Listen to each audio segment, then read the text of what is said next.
Bonsoir à toutes et à tous et bienvenue pour ce webinaire éducatif dédié au trading sur l'once d'or. Je suis Yoav Nizar, heureux de vous retrouver pour ce nouveau webinaire éducatif. Je vous laisse prendre connaissance dans un premier temps de l'avertissement lié au risque de trading. Comme vous le savez, négocier sur marge sur le marché des devises ou via des produits CFD comporte un risque élevé et ne peut être recommandé à tout investisseur. FXCM et DailyFX ne pourront en aucun cas être tenus responsables de pertes ou dommages occasionnés, incluant sans restriction des pertes ou manques à gagner qui pourraient découler directement ou indirectement de l'utilisation de ces informations. Voilà donc pour l'avertissement lié au risque de trading. Je vous rappelle que vous pouvez me poser toutes vos questions sur le chat. J'y réponds en fin de présentation comme à mon habitude, donc n'hésitez pas à me faire part également de vos remarques. J'y reviens au cours de cette présentation. Alors dans un premier temps, je vais vous présenter l'offre d'or dans le monde. Qui sont les principaux pays producteurs d'or. Ensuite, je parlerai cette fois-ci de la demande de l'or. Quels sont les secteurs où l'or est le plus demandé? Quels sont les pays qui également sont les plus grands consommateurs d'or au monde? Je parlerai également, je vous présenterai les différentes corrélations, qu'elles soient positives ou négatives avec les autres actifs, avec d'autres actifs. Et enfin, je parlerai du trading de l'or chez FXCM et comment trader l'or chez FXCM. Voilà donc pour ce plan de webinaire. C'est parti pour le marché de l'once d'or. Alors l'offre, quels sont les pays les plus grands pays producteurs d'or? Alors tout d'abord, en 2014, il s'agissait donc de la Chine qui produisait 14,75% de la production mondiale, suivi de l'Australie qui produisait 8,7% de la production mondiale. Ensuite, la Russie avec 8,5%. Les États-Unis en quatrième position avec 6,7%. Le Pérou également avec 5,5%. Suivi de l'Afrique du Sud avec 5,35%. Le Canada également qui produisait 4,8%, qui représentait 4,8% de la production d'or mondiale en 2014. Le Mexique qui représentait 3,5% de l'offre de la production mondiale de l'or. Le Ghana qui représentait également 3,3%. Et enfin, pour compléter ce top 10, il s'agissait du Brésil, le Brésil qui a également des principaux producteurs d'or au monde avec 2,8% de la production mondiale. Donc voilà où se répartit l'offre sur l'or. Comment est partie donc cette offre? Et passons donc à présent à la demande. Mais ce qu'il faut retenir surtout est le fait que la Chine soit première productrice d'or au monde, et largement d'ailleurs devant la liste des pays que je viens de vous présenter. La demande de l'or. Alors comment se répartit cette demande d'or? Alors tout d'abord, il faut savoir que 50% de la demande d'or est représentée par le secteur de la joaillerie. Alors, qu'est-ce que la joaillerie, hein? Comme vous savez, bien évidemment, c'est la demande en bijoux, la demande voilà, en bijouterie, en joaillerie. Cette demande représente 50%, donc la moitié de la demande de la demande d'or, en tout cas au monde. Viennent ensuite l'investissement sous forme de lingots, de pièces ou d'ETF. Donc les ETF qui sont des fonds indiciels, comme vous le savez. Et donc cette demande, donc cet investissement représente un tiers de la demande totale. Donc, ce qu'il faut savoir, c'est que donc la joaillerie et l'investissement représentent pas moins de 83% de l'offre, de la demande d'or, excusez-moi, au monde. Ensuite, les banques centrales qui représentent 14% de la demande mondiale. Et vient ensuite le secteur de la technologie qui représente 3% de la demande d'or au monde. Ainsi donc, comme vous l'avez compris, la demande d'or est principalement représentée à la fois par le secteur de la joaillerie, donc de la bijouterie notamment, et par l'investissement sur l'once d'or. Voilà donc les principaux, les secteurs, même quasiment tous les secteurs de la demande d'or. Alors quels sont les pays les plus consommateurs d'or, les pays qui consomment le plus d'or au monde? Alors en première position, il s'agit de la Chine, qui est également le pays le plus important producteur au monde. Il s'agit également du pays le plus important consommateur au monde. Le pays qui consomme le plus d'or au monde, c'est la Chine, suivi de l'Inde. Alors l'Inde et la Chine qui sont en tête, je dirais de manière significative, qui d'année en année se disputent la première place. Il y a peu, il s'agissait de l'Inde qui était le pays le plus grand pays consommateur d'or au monde, mais la Chine a doublé l'Inde très récemment, et ce qui explique donc ce classement. Suivent ensuite les États-Unis, qui sont le troisième pays consommateur d'or au monde. L'Allemagne également, l'Allemagne qui est un important consommateur d'or au monde. Et il y a également la Turquie en cinquième position, la Turquie qui est le pays qui est le cinquième pays qui consomme le plus d'or au monde.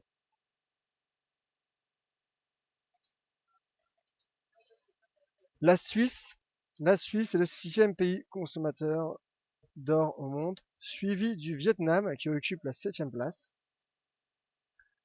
L'Arabie Saoudite, avec les pays du Golfe, donc l'Arabie Saoudite et les Émirats Arabes Unis, qui occupent respectivement la huitième et neuvième place dans ce classement des pays consommateurs d'or. Enfin, la Thaïlande qui complète ce classement, qui complète ce top 10. La Thaïlande qui est dixième de ce classement des pays consommateurs d'or.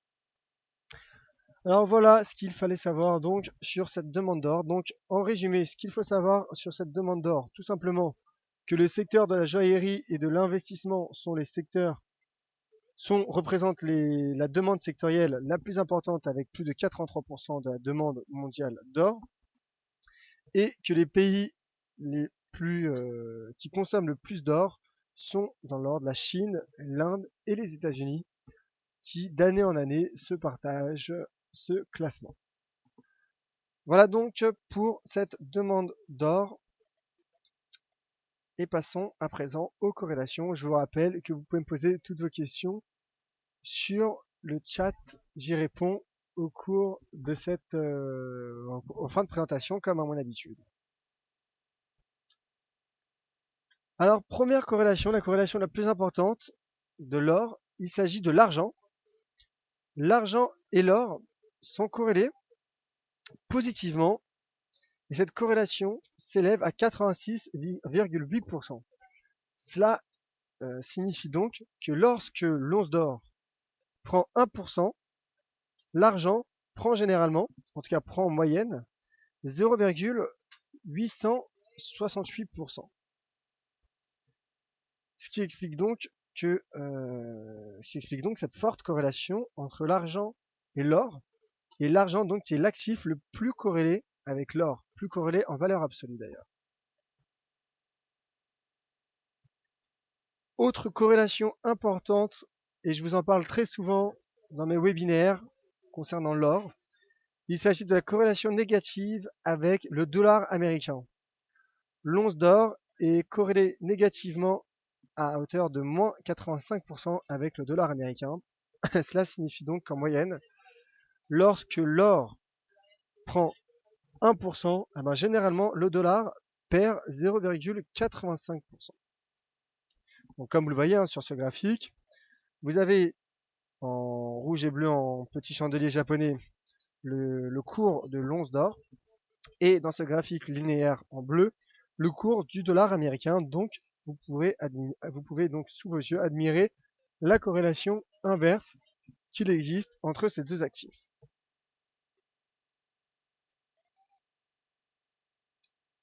Autre corrélation, Il s'agit d'une corrélation positive avec le palladium. L'or et le palladium qui sont corrélés à hauteur de 75,8%.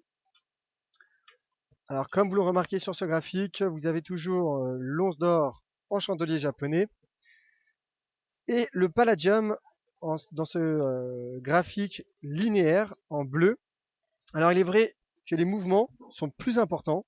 Vous voyez, il y a plus d'extension, mais ces deux cours suivent la même direction, comme vous le voyez.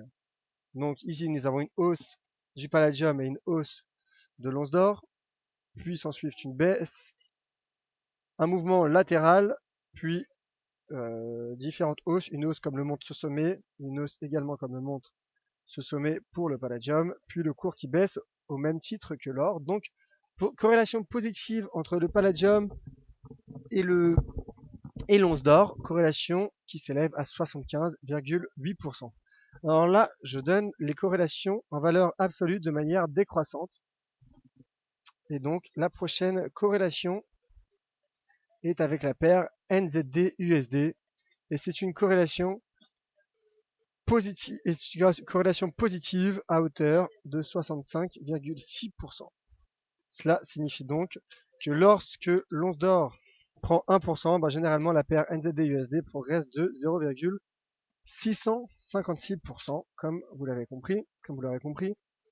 Donc vous pouvez admirer les graphiques, les cours superposés avec le cours de l'once d'or et le cours de la paire NZD-USD. Donc pour l'instant, je dirais que ces corrélations suivent un processus logique. La corrélation avec le dollar est une corrélation logique puisque l'once d'or est cotée en dollars. Comme vous le voyez dans son mnémonique, il s'agit bien de XAU-USD. Donc l'once d'or est cotée en dollars. Et vous aurez également remarqué que l'once d'or est corrélée positivement avec d'autres métaux précieux tels que l'argent ou le palladium. Et ce qui est intéressant cette fois-ci, c'est que l'or est corrélé, le cours de l'once d'or est corrélé avec la paire NZD-USD. Donc une nouvelle fois, nous retrouvons le dollar et également le NZD, le dollar néo-zélandais, qui est une devise matière première, tout comme l'once d'or. Donc ce rapprochement est intéressant. Autre corrélation, il s'agit de la corrélation avec un voisin de la paire, une voisine de la paire NZD-USD. Il s'agit de la paire AUD-USD, dollar australien, dollar américain. Et c'est une corrélation positive qui s'élève en moyenne à 65%. Et cela est bien représenté par ce graphique qui superpose donc le cours de l'once d'or avec le cours de la paire AUD-USD. Et donc l'AUD, le dollar australien, qui est également une devise matière première, et c'est donc logiquement, je dirais, que l'once d'or est corrélée avec cette paire de devises. Et nous retrouvons, une fois de plus, l'USD en dénominateur commun.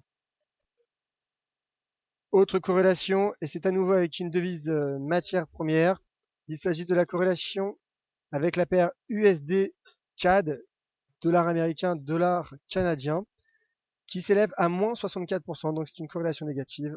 Et c'est logique que ce soit une corrélation négative, car cette fois-ci, le dollar américain est en numérateur, alors que pour l'once d'or, il s'agit du dénominateur. Donc cette fois-ci, c'est le dollar américain qui cote en dollars canadiens, alors que l'once d'or cote en dollars américains. Donc comme vous le voyez sur ce graphique, nous voyons que lorsque le cours de l'once d'or baisse, la paire USD-CAD progresse, et vice-versa, lorsque la paire USD-CAD se déprécie, c'est l'once d'or qui s'apprécie. Donc les corrélations sont des éléments en trading, je dirais, très intéressantes et très importantes, car tout simplement, d'une part, elles permettent de se couvrir, et d'autre part, elles permettent d'établir des stratégies donc de trading. Autre corrélation négative cette fois, et il s'agit de la corrélation négative inverse donc avec la paire USD-ZAR, le ZAR qui est tout simplement le rand sud-africain. Et à nouveau, donc ce qui explique cette corrélation négative, donc tout d'abord, est que nous avons le dollar en numérateur, alors que pour l'once d'or, nous l'avons en dénominateur. Et le ZAR, qui est également une devise exotique, certes, mais ce qu'il faut savoir, c'est que l'Afrique du Sud est un des pays qui exporte le plus de palladium. Tout à l'heure, nous avons vu la corrélation négative, en tout cas la corrélation positive qu'il existait entre le cours de l'once d'or et le cours du palladium, et ce qui explique donc que le cours de l'once d'or soit corrélé avec la devise sud-africaine, avec le rand. Ce qui est donc logique, puisqu'il y a une corrélation avec le palladium, il y a également une relation avec la devise qui est corrélée avec le palladium. Et donc, l'USD ZAR est en corrélation inverse, corrélation négative avec l'once d'or. Cela signifie donc quoi? Que lorsque l'once d'or progresse de 1%, la paire USD ZAR va généralement se déprécier de 0,64%. Voilà donc pour cette corrélation donc inverse entre l'once d'or, le XAU-USD et l'USD ZAR. Alors voilà pour cette partie corrélation, pour cette partie intéressante qui était sur les corrélations. Passons à présent à la dernière partie de ce webinaire et comment trader l'or chez FXCM. Je vous rappelle que vous pouvez me poser toutes vos questions sur le chat. J'y réponds dans quelques minutes, tout de suite après donc cette présentation, après cette partie du trading de l'once d'or chez FXCM. Alors ce qu'il faut savoir, c'est que FXCM permet de trader sur l'once d'or, tout simplement par le biais d'un CFD, donc du CFD XAU-USD. Le XAU-USD qui est tout simplement le CFD de l'once d'or, du futur de l'once d'or. Et comme je vous le disais, l'once d'or, donc ce CFD cote en dollars américains, car comme le montre le nom de ce CFD, il s'agit bien du XAU-USD, USD donc qui signifie, comme vous le savez, US dollar, et donc ce qui explique également la corrélation, comme je le disais, inverse entre le cours de l'once d'or et le cours du dollar américain. Le spread est variable, le spread varie généralement entre 42 et 46 pips. Il s'élève donc en moyenne à 44 pips. Le point du pip est fixe et s'élève à 0,009 euros, soit 0,9 centimes d'euros. Donc un point du pip fixe à 0,9 centimes d'euros.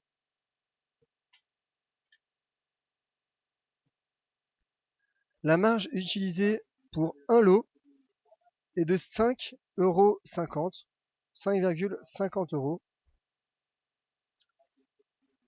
Que représente un lot? Tout simplement, un lot représente une once qui elle-même représente 31 grammes 104, 31,104 grammes.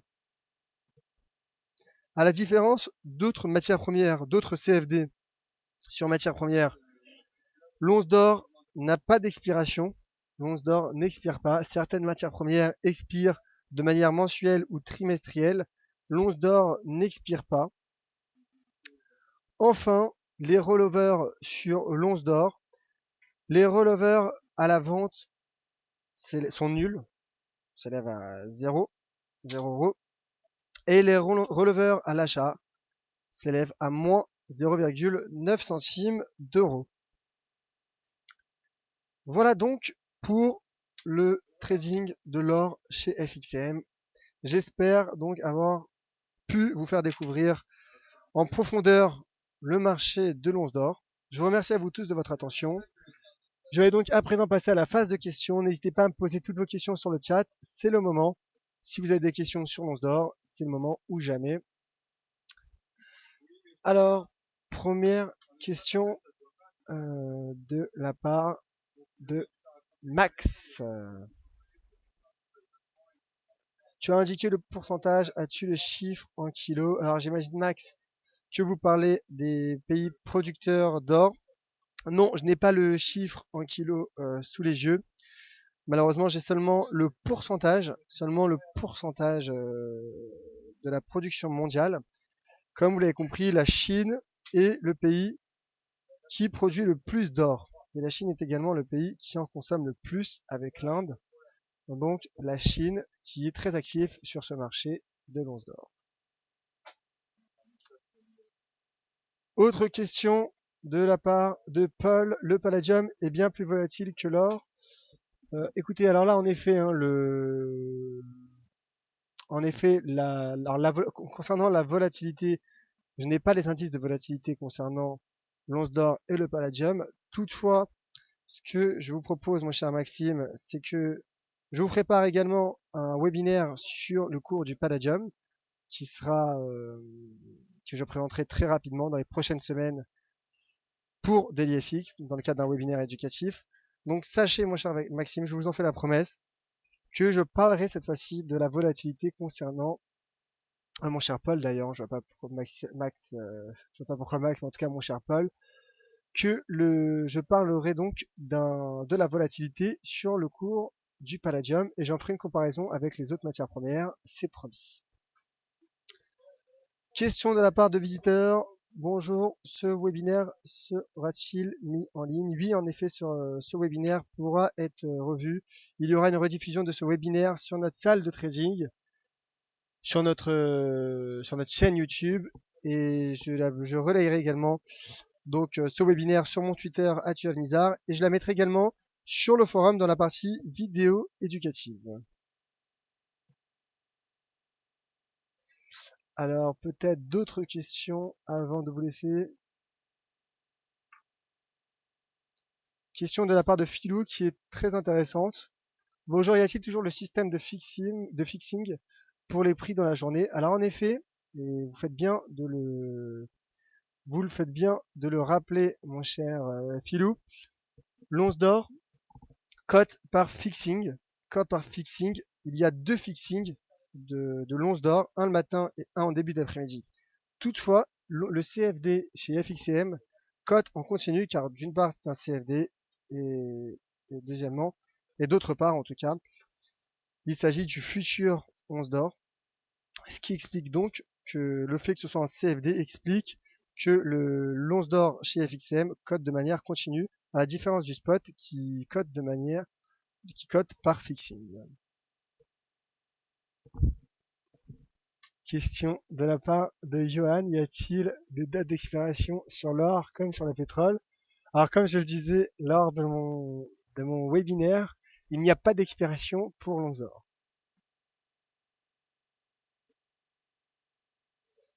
Alors, Kerzelen, question de la part de Kerzelen. Peux-tu nous donner un exemple concernant ce que tu as mentionné sur la marge pour un lot? Bah écoutez, ma chère Kerzelen, la marge utilisée est de 5,50 centimes euros, 5,50 €. Cela signifie donc quoi? Que lorsque vous achetez un lot chez FXCM, lorsque vous mettez par exemple 1 € ou 1K par exemple, 1000 € pour un lot, tout simplement, nous prenons pour un lot donc 5,50 €. Alors les lots ont en effet un tarif, et lorsque justement vous passez un achat, ou même une vente, en tout cas lorsque vous passez un ordre, pour chaque lot, la marge utilisée est de 5,50 €.